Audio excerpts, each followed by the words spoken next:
সমালোচনা তোমার লাইফে থাকবে। তুমি যতদিন বেঁচে থাকবা ততদিন তোমার লাইফে সমালোচনা থাকবে, অবহেলা থাকবে, অবজ্ঞা থাকবে, তুচ্ছ-তাচ্ছিল্য থাকবে। এটাই স্বাভাবিক, এটাই জীবন।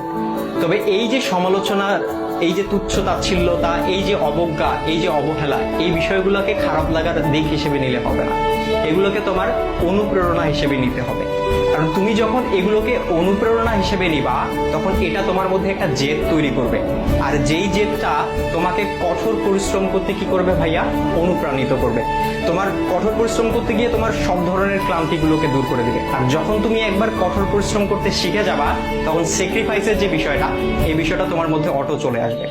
সুতরাং এই যে, আর সবকিছুর সাথে যদি বলো যে এই যে সমালোচনা, এই সমালোচনার পাশাপাশি জেদ, কঠোর পরিশ্রম, স্যাক্রিফাইস, আর এগুলোর সাথে যখন মেধার সংমিশ্রণ ঘটবে, তখনই তোমার স্বপ্নগুলো পূরণ হবে। সুতরাং সমালোচনাকারীর এই যে সমালোচনা, এই যে অবজ্ঞা, এই যে অবহেলা, এই যে তুচ্ছ-তাচ্ছিল্যতা, এই বিষয়গুলোকে তোমরা কখনো খারাপ বিষয় হিসেবে নিও না, বা খারাপ